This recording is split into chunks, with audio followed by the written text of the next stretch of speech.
And welcome to today's virtual experts panel session that we are going to have on fundraising trends in the development sector. It's going to be a stuffed and fun afternoon, I hope. We have 1 hour, and in this hour, what we are going to do, we are going to look at the research that Ilse Meijer conducted over the last year. On fundraising trends. She will explain a bit more herself in a minute. We have 3 great panelists, and they will give their first response on the research and their first reactions.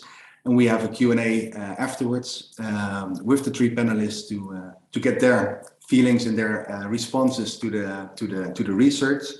You see the 3 panelists on the screen, so very happy that we have Bart Romijn here. He's the director of Partos for almost 8 years, I noticed already. And Partos, for who doesn't know, is the Dutch membership body for organizations working in international development. And that means he has as a member the largest and also medium-sized Dutch NGOs in the development sector. So that's great to get that perspective on the research. We also have Sara Kinsbergen. She works for the Radboud University. Currently is the program director for the Advanced Masters in International Development, the AMID program, quite familiar to many of you probably, but is also an expert in citizen initiatives. So the smaller, if I can say it like that, smaller initiatives in international development. And we have Eva Pineda Hansen here as well from Denmark, working for DanChurchAid already for a very long time. Currently in the role as senior advisor, private foundations and climate donors, but before also as head of fundraising there. So great to get her perspective as well. To go to the research, and the most important person of today, that's Ilse Meijer. Ilse is a student at the Radboud University, but also working for us. She does 2 studies at the same time next to working for us, so that's amazing. One of them is on philosophy, politics, and society. And the second study she is doing is in cultural anthropology and development studies. And part of that study is this research that she's done over the last year. And for us, this is the first research. We're quite excited about this pilot, and well, if you are excited as well, we want to continue doing this in the next years as well. But let's see. So Ilse, I would say the floor is yours. Please share with the group what you've done and what you found. Thank you. Hi everyone, welcome. So HVFC has started a new research initiative to track trends within the fundraising landscape. We surveyed and analyzed challenges highlighted by our peers. Usually research on the fundraising landscape focuses on trends in giving. And these trends are very dependent on the giving policies of donors. And although recipients do have some influence on such policies, their perspective on these policies is generally not the focus of trend research. Therefore, the purpose of this research was to look specifically at the fundraiser's perspective on changing trends in the fundraising landscape. So we looked at how fundraisers understand the changing trends and also importantly, how they organize themselves accordingly. By looking at successful and unsuccessful strategies and different experiences from the participants, we hope to provide useful insights to the fundraising sector so that we can learn from each other and also spark conversation where that might be necessary, which is also what today's panel is for. As Han already said, this was a pilot study. It consisted of a survey and in-depth interviews and was conducted last year with fundraising professionals from 40 organizations from all over the world. And this study thus focused on fundraising trends, but in future versions of the study, we hope to research different topics as well. Then to the findings. We have organized the findings of the research in 6 takeaways that will be published as blog posts as well soon. And today I will shortly go through 2 of them, which is outdoing growing competition and building relationships. To start with the first one, outdoing growing competition. Competition in the fundraising sector is becoming increasingly challenging to manage. And overall, it was especially smaller organizations that found it challenging to identify new potential donors and to outdo their competition. Now, why is this a challenge? There are different reasons for why competition is getting tougher. I think it's the slides. Yes. So first, governments are drawing back from development cooperation or are taking on a more economic approach to development cooperation. Another reason was not having the resources to access large donors, especially considering that many donors do not accept unsolicited proposals. And of course, COVID-19 has impacted available funding and fundraising opportunities in different ways, which is also why we dedicated a separate takeaway on this. So how to tackle this challenge? Engaging with the private sector is very important because it is becoming an increasingly important player in the development cooperation sector. Also to find different resources and approaches to capacity building. And finally, relationship building is very important with both donors and partners. And to continue on the latter one, another takeaway is on building relationships and partnerships. Some of these bullets I have already touched upon. As I mentioned, governments are taking a more economic approach. Partnerships are also becoming either a criterion of donors or are an advantage in applying for funding. And I have mentioned the private sector as a donor because the private sector is becoming an increasingly large player. However, all these partnerships include different types of organizations and companies and institutions, and this can be challenging. So let's get a bit deeper into why it is important to focus on the private sector and why it can be challenging. As I mentioned, it is a growing player, and importantly, they have more funds, usually a lot more funds than traditional donors. And some see this as a challenge, but others were also very optimistic and they see it as a potential opportunity for more economically sustainable developments. And then on to the why. Most importantly, this can be challenging because there are misunderstandings between the approaches of the for-profit and the non-profit sectors. The for-profit sector generally has a shorter timeline and wants to see quick results, whereas the non-profit sector emphasizes long-term impacts. In the research, we also perceived a mistrust between the sectors. So the for-profit sector tends to see the non-profit sector as inefficient, whereas the non-profit sector sees the for-profit sector as too profit-oriented. And this mutual distrust threatens a strong relationship and also successful partnerships between the sectors. So how to build strong partnerships?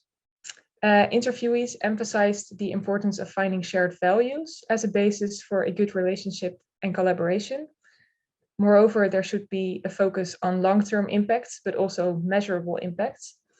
And lastly, we should work towards a continuous and close collaboration between you and the partner or the donor. So that was it for a short summary of these two key takeaways. All the key takeaways will be published on our website soon, so you can read them more elaborately and also look into the other ones. But for now, let's move on to the panel discussion. Thank you, Ilse, for this very short summary, and thanks, Sarah, for the applause. I think that's very well deserved. So thank you so much for that. And indeed, the findings will be shared with all the participants.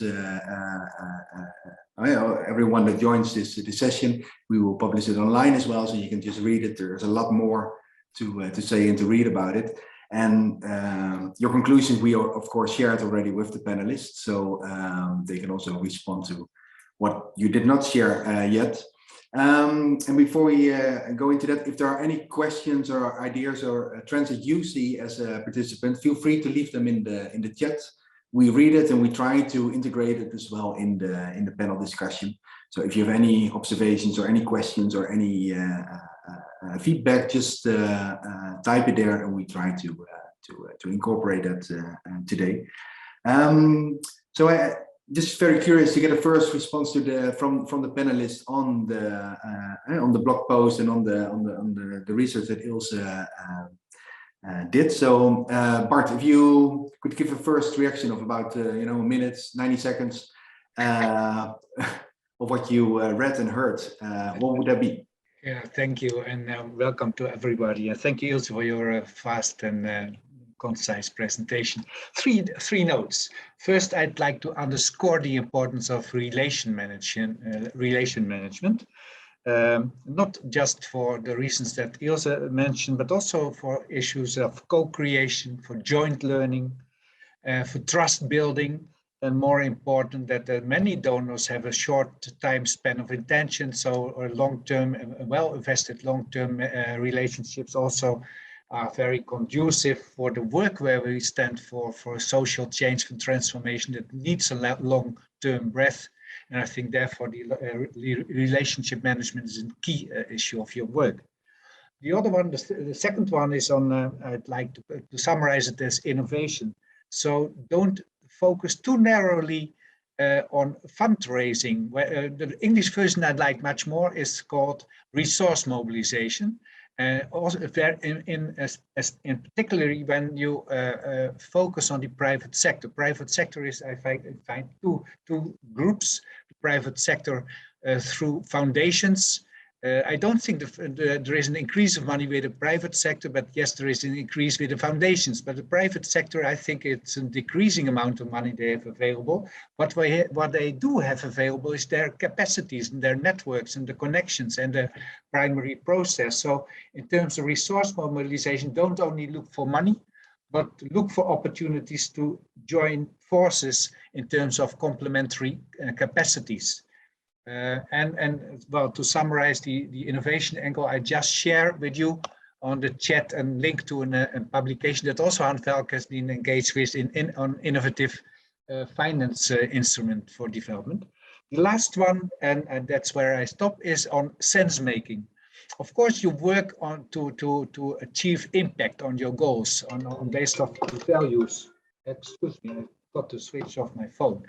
On a chat phone. So, and you want to convince donors and so on that this makes sense. But don't forget, you're also a sense maker for your donors and for your constituency. They're looking for someone who makes sense for them. A channel, they're longing for being useful, for making sense, and you're a sense maker for them. So don't look at it from one angle, also look at it from the other angle as a sense maker to all.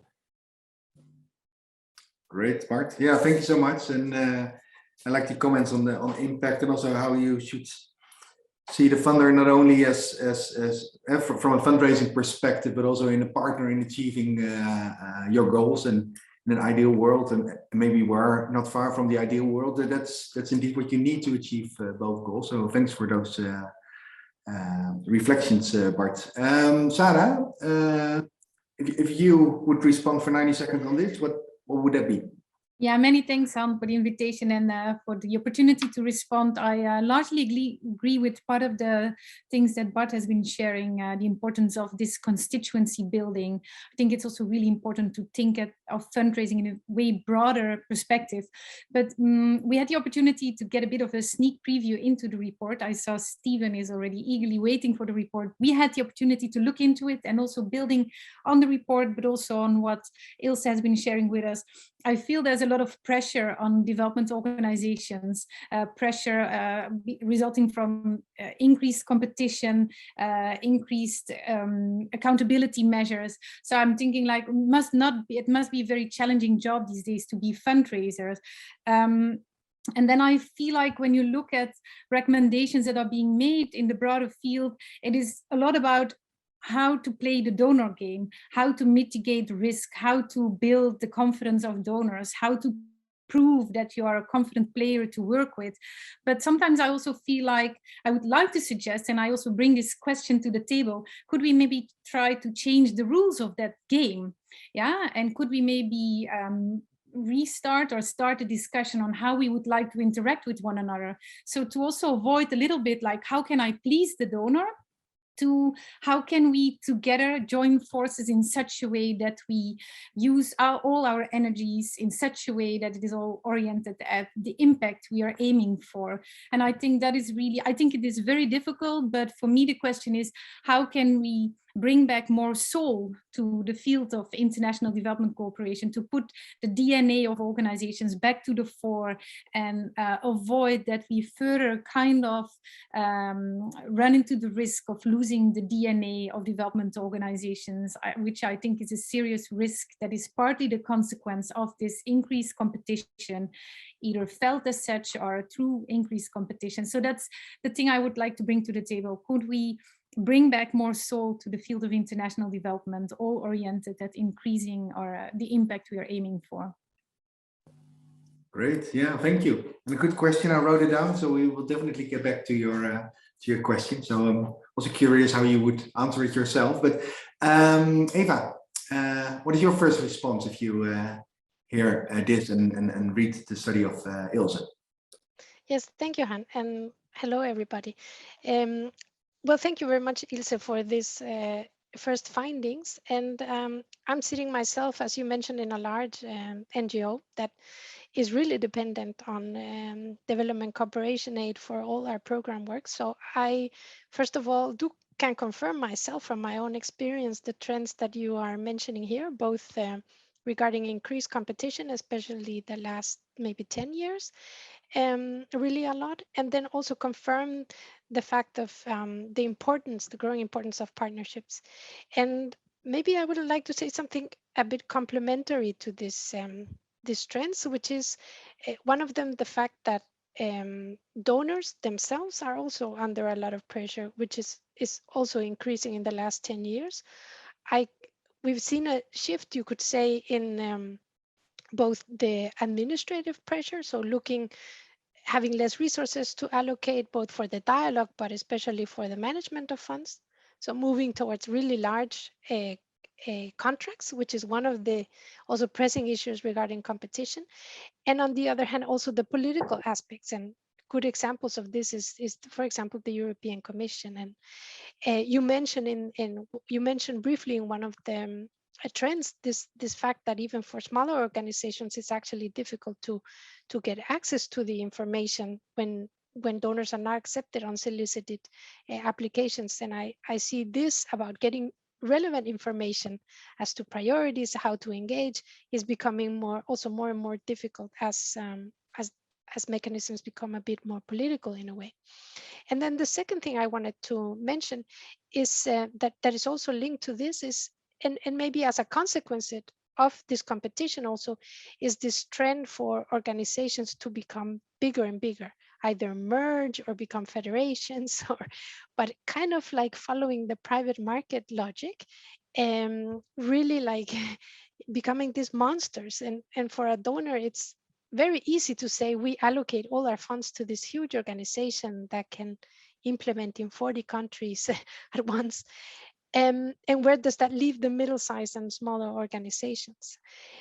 And then I would like to maybe respond a bit to what Sara mentioned, which is a really relevant question, and bring the example of my own organization, because DanChurchAid, which is a Danish organization, is a membership-based organization. So it was established after the First World War, and it has had a very large constituency.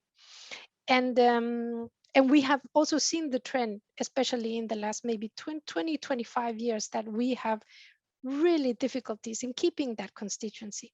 And we used to have quite a large amount of unrestricted funding just by membership contributions to the organization.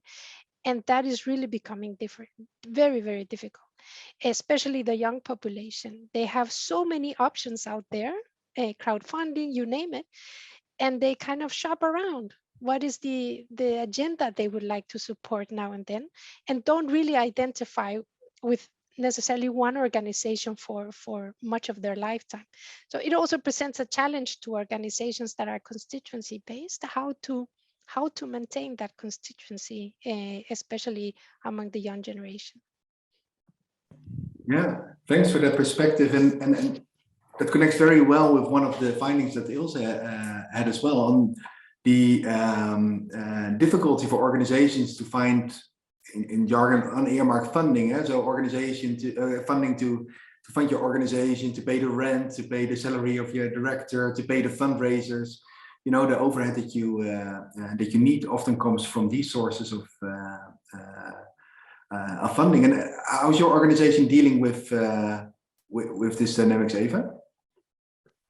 Yeah, exactly. And that is for sure a trend that we see. Really difficulties in ensuring unrestricted funding, and the way we have had to deal with it in the past, at least, especially the past 5 years, is that the costs have been distributed in a way into all projects, which makes it a very heavy administrative burden for the organization and makes it quite unflexible.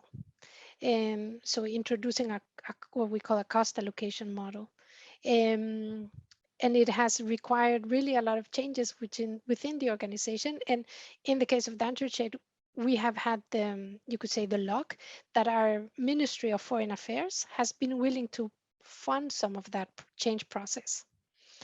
But the way we are dealing with it now is that all costs are allocated to a project. Quite an inflexible setup, yeah. Yeah. And that I can imagine from a fundraising perspective, if you target then the larger institutional donors, that makes you less competitive because your costs go up, your project costs go up because of that. But yeah. Exactly. Yeah. Bart, is that something you recognize from the members of Partos as well, that they're struggling with finding funding for the overhead? Yeah, well, yes, some of them, but I think there's quite a diversity among our members. There is members that have quite a large constituencies in terms of individuals who support them, and that of course provides a substantial percentage of unearmarked income. But yes, in those organizations that solely depend on institutional donors, for them it's quite a thing. There is one, for example, one on the Dutch Development Organization, which is quite a large one with quite a number of plants in other countries. They focus mainly on multilateral donors, bilateral or multilateral donors. And yes, so they don't have any financial fat. So in case of making a loss on a program or a project, that they have to recover that from other projects where the pressure is, of course, on the overhead cost always. So that's quite a challenge for these organizations. But it's different. It's very different according to the mix of income sources. For some depend on the public at large, so it's very different for them. And we see, by the way, during the COVID crisis, we see an increase of for a number of organizations, increase of income from the public at large. So it's not just diminishing, it's also increasing, and it very much depends on the type of organization. I think in particular the Christian organizations see an increase in their income from the private public funding. So well, that gives them some more space to maneuver. So what is it that they do so well that they're able to grow in this difficult times? Well, it's too easy it's probably too superficial, but one of the important factors is that their constituency is driven by solidarity, and they are quite good in conveying the constraints and the burdens on people that are already under heavy pressure, and that well, it's kind of intersectional problem. They see themselves confronted with a lot of problems increasingly, and they convey that message well, and people feel driven to contribute somehow, and they do that through these organizations. They channel that through these organizations. How is that for you, Sara, for the citizen initiatives? Yeah, maybe also to respond to what Bart was saying. Yeah. I think we can learn a lot from the faith-based organizations in the Netherlands, because what we learn from them is that they have been very, very good in keeping very strong. I cannot generalize. It doesn't account for all faith-based organizations in the Netherlands, but part of them has been very successful in maintaining very, very strong relations with the general public. And it doesn't come for free. They invested a lot of time, a lot of efforts, a lot of energy in that. They didn't took their constituency, didn't take their constituency for granted. And I think that really helps them in maneuvering also crises we find ourselves in way better. And I think when you look at development organizations in general, what happened because of various reasons, for example, budget cuts from the Ministry of Foreign Affairs, for example, all of them started to look for different ways of funding, and they started to look up to big institutional donors, government funding, big private donors, and they forgot that there's this whole world out there. And I think that's a true risk, not only because there's money there, no, because for the same reason Bart was saying, we need the public, we need a strong, very vibrant civil society. And in order to be able to run that, we need to have a support base. And we have been neglecting that support base. And I think that is a true risk.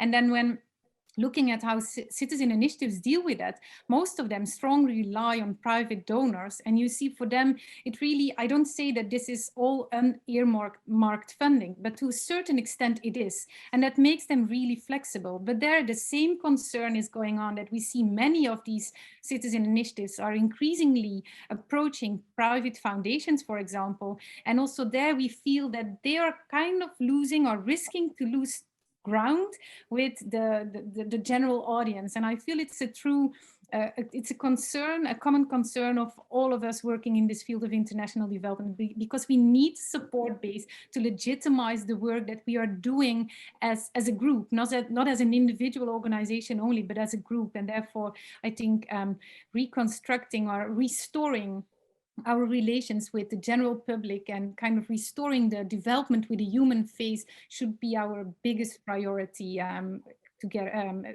at these times. And that is only something we can do jointly and not as individual organizations. Yeah, but it sounds like a very difficult dilemma that these organizations have, because if they're small, they can be very close to, their supporters, the people that make it possible that they exist. But we also know that for them it's difficult to grow. And what we learned from the study and here also from your feedback is that in order to grow, you need to grow enormously, because the donors, the other donors, the private donors and the governments, they want to get bigger rewards. So they need to become bigger to survive. So if you really want to have impact, you need to be bigger. So do you see that struggle with these organizations as well? Yeah, I think we have to conclude also based on the research that we've been doing in the past years, size does matter, but maybe a little bit more optimistic that also we've seen a small number of small citizen initiatives in the Netherlands that have been able to really overcome these first kind of limits to growth. And they really evolved into organizations with about 5 or 6 million euros a year. And they did not by approaching the Dutch government, for example. They're too small for that, or they don't want to approach the Dutch government, but they managed via private donors, but private donors with whom they were able to engage in a very, let's call it, innovative or progressive way. So private donors that are very open to, for example, unearmarked funding, and that really allowed them to kickstart. So I'm positive that it doesn't really, to grow, in order to grow, it doesn't really require to reach out to the biggest ones, because that's a mission impossible for the smaller ones that want to grow. Not all of them want to grow, but those that want to grow, there are opportunities out there. Yeah. Thanks. Yeah, and if there are any questions, by the way, from the audience to Sara of the Center for International Development Issues in Nijmegen, Radboud University, or Bart Romijn of Partos, or Eva Pineda Hansen of DanChurchAid, leave them in the chats. We monitor it, and we will make sure that your answers are being, or your questions are being answered, or your observations or comments are being addressed. So feel free to leave any comments there. Hey, and Bart and Sara, you both mentioned the change of the game, if you want to call it like that. The world is changing from a fundraising perspective a lot over the last let's say 15 years or so, and it seems like it's continued to go in a certain direction. And both of you mentioned the partnership and the joint vision that funders and organizations should have. And Sara raised a question, I wrote it down. how can we change the rules of the game? So, well, I think if we can solve that in the next 30 minutes, I think we've achieved a lot. So, Bart, how can we change this? How can we solve this? Well, to repeat what I said, I think we focus too narrowly on fundraising. Yeah. I think fundraising and looking for funding, using funding of external parties, of course, it has the merit of providing you the resource to have staff to do your operation. At the same time, it confronts you with a lot of dilemmas. The accountability dilemma, which stands in the way of impact. The ownership, it stands in the way of the ownership. Very often the donors have a very large say, whereas the groups you want to work with have much less say. You need to educate the groups you work with to comply with the donor requirements, which is a kind of, I would call it a pervert aspect of capacity building. So if you ask me to change the rules of the games, I think the first thing is that let's not be driven by looking for money, but let's be driven by connected capacity. See how we can connect capacities of NGOs, of citizens, groups of citizens, movements, but also of private actors, private sector companies, for example. How can we merge our capacities, our complementary capacities, and join forces? And that does not always need money. There is a lot of movements that do act without any logo, without any structure, with any support base. They do, and they have a lot of impact. They cause revolutions. So I think that's well, maybe it's not fully in the scope of your consultancy, but I think for us as groups, as NGOs, I think we really have to explore these innovative routes of making impact and of resource mobilization and of constituency building. I think this is really a kind of area which we didn't fully explore, didn't fully harness. Yeah.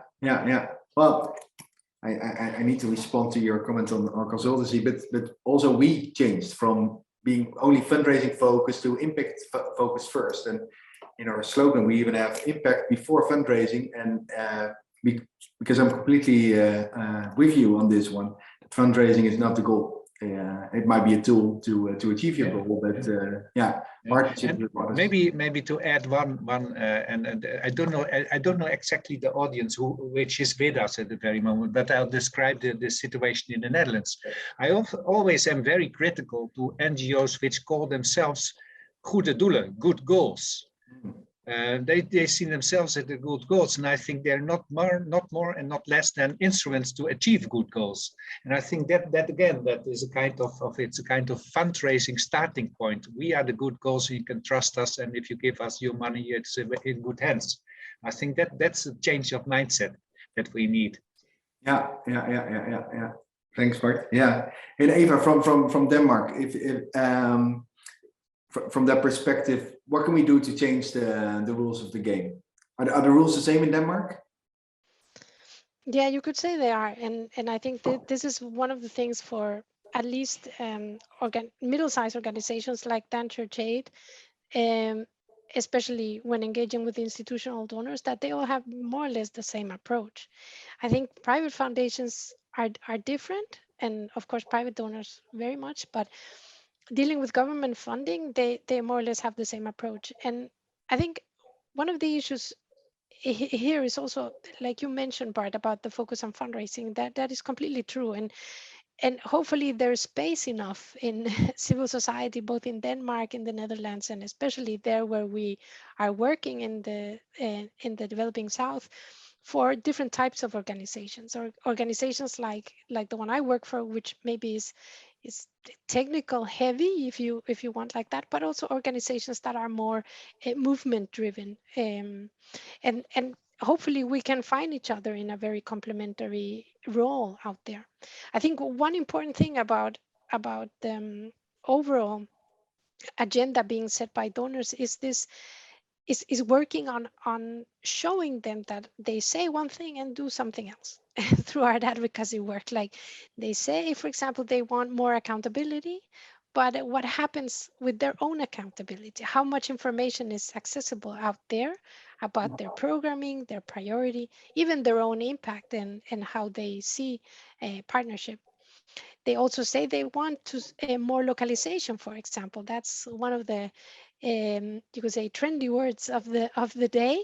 But at the same time, you can see the trends. There's a minimal percentage of development cooperation going directly to local organizations. It's going through large organizations and middle organizations like us. So again, pressuring them to do what they say, and not only ask us to be compliant to this kind of things. And maybe the last thing is to really do it together. So, and we also have a network similar to the one Bart is representing here in Denmark, but especially at the European Union level, for example, working together on some of these agendas.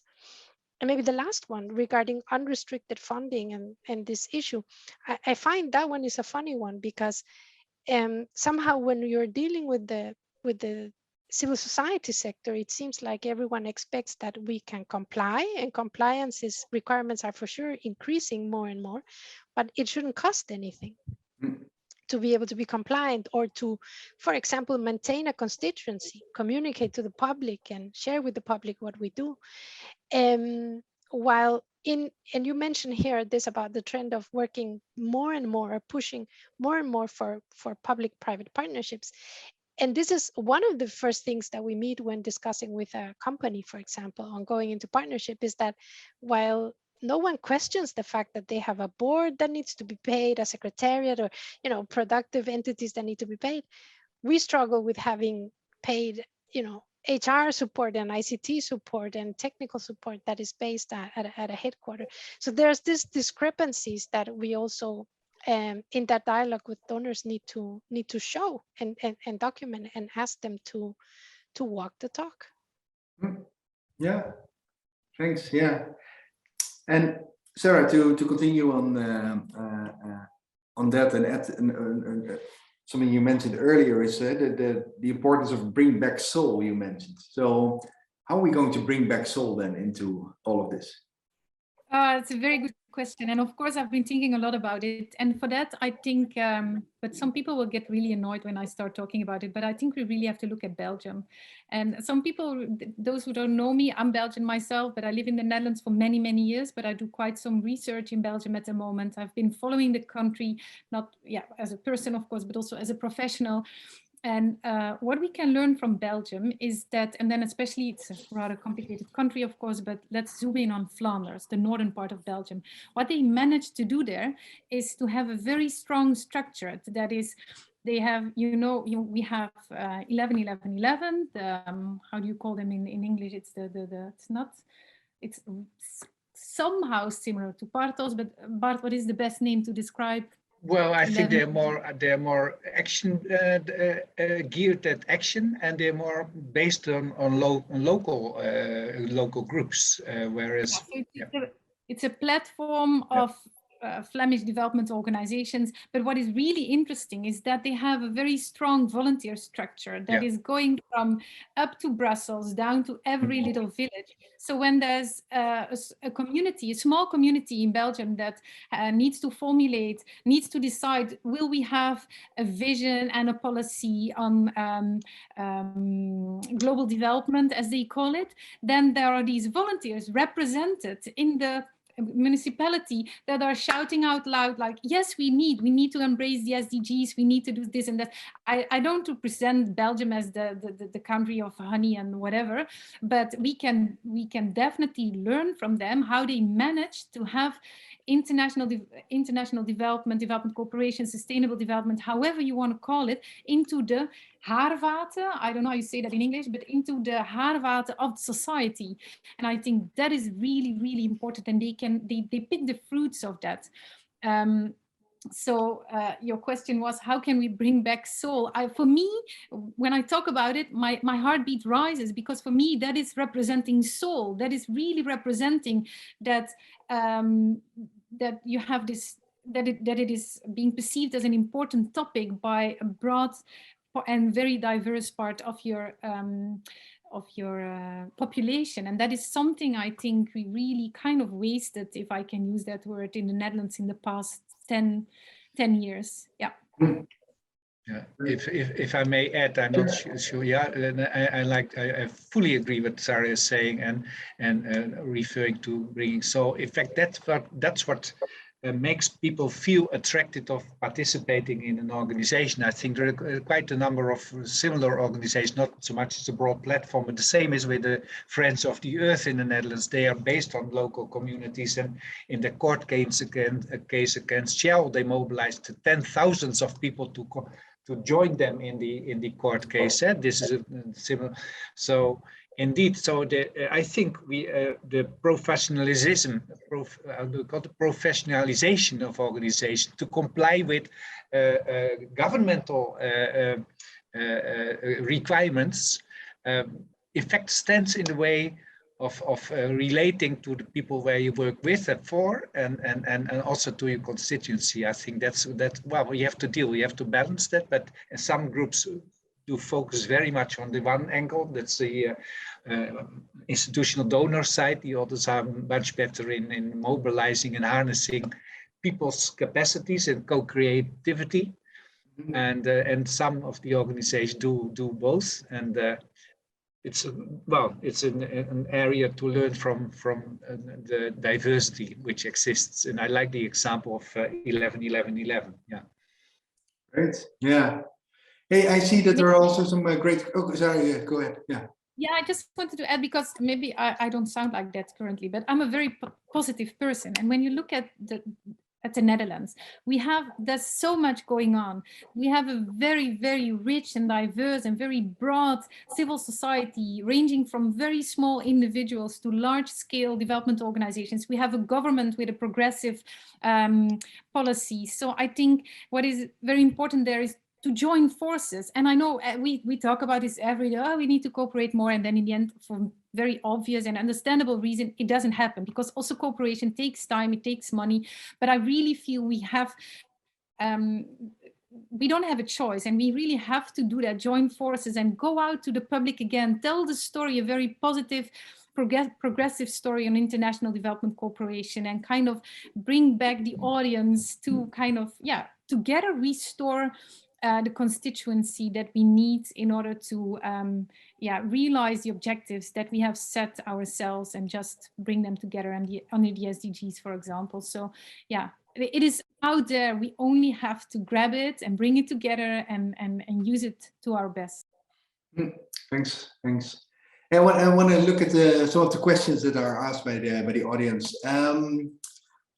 Let's just take them from the top. We have a question from Yolanda, not specifically to anyone, but so feel free to respond if you have something to say about this. She wonders if there is any research on how large funding is decreasing civic space. I know Bart, Partos does a lot on civic space. Yeah, well, I see the question, and then there's different factors. One issue on civics, the shrinking civic space is one factor is international transfer of money. There's quite a number of countries which prohibit local NGOs to receive money from other countries. So that's one, and that relates to the international transfer funding. That's another argument for not only looking to the funding cooperation, but to the co-creativity of movements and so on. That's one. Then civic space in terms of flexibility of operations, and I think that's quite a common complaint of organizations that NGOs that work with governmental donors, with institutional donors, is that the accountability requirements do paralyze the flexibility and the ownership part of international development cooperation activities. So, and I think I told that before already.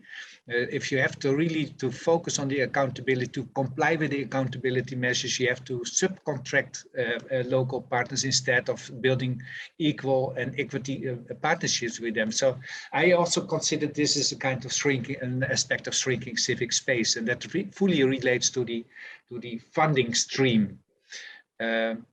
And then again, in a civic space, we look at it from the angle of infringements, but also the self-induced shrinking civic spaces that where we are accountable for as northern donor NGOs. Is that and I referred to that already, that there is so much attention and need for complying with bureaucratic measures. So we are shrinking our space to our capacity to work on the impact we want to achieve. That's another angle to civic space. So the infringements because of governments. And the last one, and that also relates to money transfers, is of course in the war against terrorism.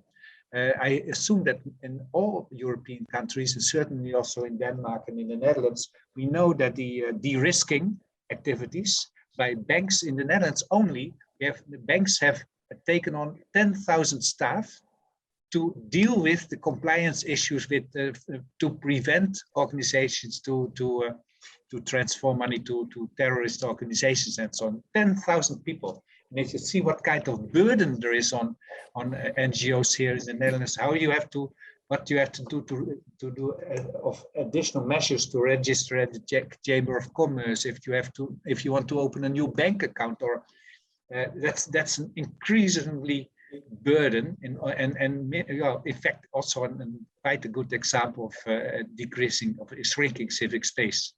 And it also all relates to money transfers. So we have 10,000 people working for the banks that check if the money only in the Netherlands, eh? In the Netherlands, yeah. And how many people are working in the Dutch NGO sector? Do we know? I don't know the Dutch NGO sector. I know our 108 members have about 3,000 staff members. Yeah. And then the civic but initiatives, they have another 5,000, so it's about 50-50. No, because I think there are tens of thousands of NGOs only in the Netherlands, from one person, two persons foundations to larger ones, and then we only resemble a small percentage of it, and only a few of the larger ones. But yeah. But still, it's a lot of, and still, also these small organizations, they are part of the de-risking domain, because it can be an individual person funding there. Well, it doesn't happen very often. It's I think that the chance of the risk, the real risk, is very minimal. So therefore, it's a fully disproportional policy, this whole de-risking policy. But anyway, it's an aspect of funding. Thanks, Bart. Yeah, Eva, you wanted to add to that? Yeah, just to complement something.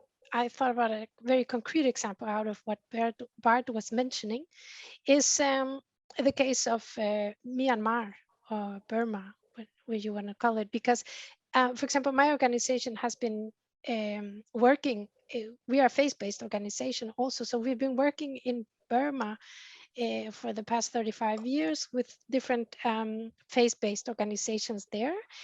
And what happened when after the Nargis and after the election and slowly the opening of Myanmar, what happened is that you had a civil society that was extremely active at the grassroots level, because that was the only way of operating, and they needed to help their own communities, and they needed to help their own society.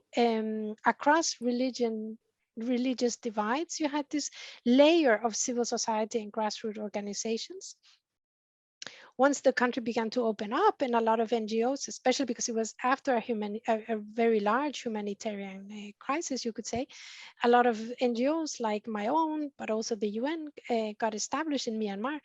And today you can see a lot of those grassroots became institutionalized and became a bit more professionalized. And in a way, speaking to what Bart said, and also speaking to what Sara said before, instead of now spending the time they used to before in working with their communities, working with their church groups, working with women groups, and so forth, they have to spend now time within the NGO that got established in reporting, working on proposals, and so forth. And you can really see in the course of the last years how that society, civil society, has been transformed by development cooperation, I would say in a bad way, so decreasing the civic space. That is one example I thought of. And the other thing I would like to say is related to COVID-19, and you actually also mentioned it very briefly, but we can see in many of the countries that we operate that there was already a trend to reduce the space for civil society organizations to work, especially in the really politically unstable and fragile states. And in a way, with COVID-19 and a lot of the restrictions on movement, it kind of became legitimized that you could a bit control, and it hasn't rolled back. And so you can really see for a lot of our local partners the difficulties in operating, receiving money, but also in moving between communities to work and to monitor their own activities. And I feel COVID-19 gave kind of a justification, you could say, for local authorities to control a bit more who moves where, who talks to whom, how much people organize and group. Thanks, Eva. Yeah. I see a question coming in from Sarah, and she mentioned the issue that small organizations might partner with larger organizations, and so a civic initiative or an organization with let's say 1 million turnover, so medium-sized NGO perhaps wants to partner with a 100 million plus organization, and so any tips on how they can do that without being eaten alive by these large organizations? Sarah, do you have any tips? Tips, I can share a very valid concern here, because I make a plea for this type of cooperation, but at the same time, our research shows time and time again how difficult it's come to this type of cooperations because of mutual biases. So what we often see, and it is, I deliberately use the term mutual biases, but what we often see is that larger NGOs, they really don't even open the door to listen or to welcome a smaller NGO. So many of them do try, especially in the initial phase when they are still kind of naive, then they just give it a try and they just call them. They give me so many examples of how they just look up the number and then they give them a call and they're being laughed at.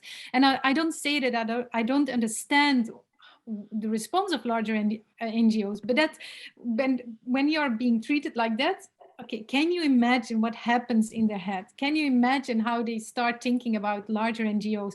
And those that do enter in type of cooperation, what I really find interesting, and it accounts also for smaller Southern-based organizations, they are becoming subject of the things larger NGOs criticize their own donors of. So they become entrenched in very strict accountability measurements, and there's the issue of trust or distrust. And so then they either have to kind of leave the cooperation and think like, okay, this will result in mission drift, so let's not go for it. But then they have to be really brave because they turn down, for example, a significant amount of money, or they decide to go for it, but then it often results in what Eva was describing, in a transformation of organizations in a way which you can really question if that is what we aim for. Is that the end of NGO or civil society or whatever you would like to call it? So you ask for a tip. My general advice would be to all of those in the field is to be very open-minded and to don't let you fool by the way organizations look or the language they use. Be way more progressive. We pretend to be progressive organizations and we talk the talk of inclusiveness and whatever, but then when it comes really to the fact to engage, for example, with an organization that looks completely different than you, and then we say like, oh, okay, inclusiveness, but not in my organization. Then we feel a little bit awkward because it doesn't fit the way we do things. So open mind, yeah. If I may add one brief thing, I think if your major motivation, if your major drive is to look for fundraising, I would advise stay away. The only motivation would be if you have an added value in working together on your capacities, on your impact. That should be the starting point. And if you can prove, if you really have a business case in this term, if you really have a proven added value for other organizations, because, for example, because you have a specific type of knowledge, or because you have a specific kind of access, then there is added value. That should be the basis for looking for cooperation. And then, of course, you look at the shared values and the shared goals. That should be the starting point. But if the fundraising is the starting point, my advice be stop operating. And certainly stop trying to work together with different sizes of NGOs, because they will only see you as a burden, not as a partner. Yeah. Okay. Yeah, Well, and Han, to complement a bit what both Bart and Sarah said, I would also say to Sarah, who asked the question, that you could also say it in another way. Is the same as Bart said, that not to do it for fundraising purposes, or maybe to say it in another way, don't do it up to any fundraising call or initiative. Do it in good time, and so that there is time for that dialogue and time for identifying what the shared values are and showing each other what the complementary role could be. And starting maybe locally, there where you operate, where you can find like the common ground. And it will go the same, I think, for working with private sector organizations, that you really need time to have that dialogue and find the shared values even more than between like-minded organizations. Exactly. No, there's a great tip, Eva. Yeah, start where the work actually happens. And, yeah, instead of at head office level, maybe where the fundraising, what Bart is saying, is the main topic of the discussion, which is maybe not the right discussion to have, because it's not the end goal. So great. We have time for one last question, and Yolanda mentioned it a few times in the chat. Has to do with the accountancy companies, as you mentioned a few by name. Should we try to influence them? And I think that has to do with one of the trends that Ilse mentioned, the balance between trust and accountability. So donors are asking stricter and stricter about showing how you spend the money. You have to think 5 years in advance and exactly how you're going to spend it. Is there any initiative happening, Bart, from Partos side to influence them? Certainly. Well, first maybe to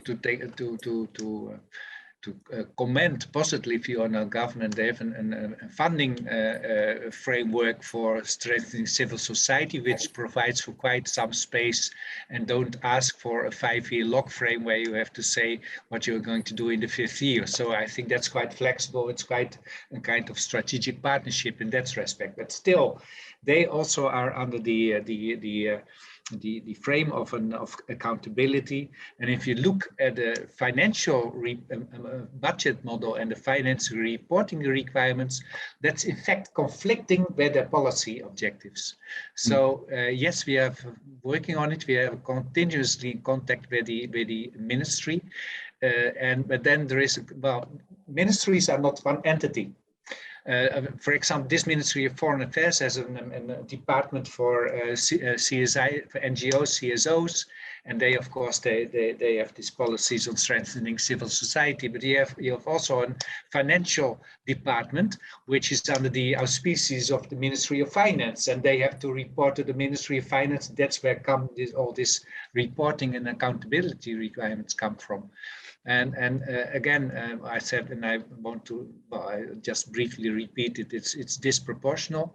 It's conflicting with the policy objectives, and well, we try to get a better balance in that, but it's quite difficult. And even the financial department with the auditors in the Netherlands, they don't agree, because they exaggerate the burden of if you have a consortium with many partners in it, then all these partners are due to be audited by local auditors. So imagine all this burden that is being spread through these partnerships. Anyway, so that's a key of our lobby, bureaucratic lobby activities. Good to hear that, Bart. Yeah. Hey, so I want to conclude today's session because it's we almost finished the hour. So thank you all so much for joining this session. I think it was great, and special thanks to Ilse for her research, and Sara, Bart, and Eva for your contributions in the panel. So for me, a virtual applause to all 4 of you, and of course to all the participants also an applause. So thank you so much. Before we go, as mentioned at the beginning already, all these takeaways and all the findings of the research of Ilse will be shared with you. They will appear on our social media. So if you don't follow us on social media yet, please do so. But we will also send them afterwards to you by email. And if you have any more questions regarding this research, or if you're interested to join next research, please send a message to Ilse. Her contact details are being showed. So we will take them, including all of the questions that have been asked in the chat. We don't forget about them. We will get back to them ASAP. So thank you so much. And you will get a link to an online survey, because we are curious to hear how you like today's session. It's in the chat and it's also on your screen, and you will also get it in the email. We will look forward to get your responses. So next session can even be better, which will be a challenge. Thank you so much and have a great day. And we see each other hopefully one day live again. Bye-bye. Bye-bye.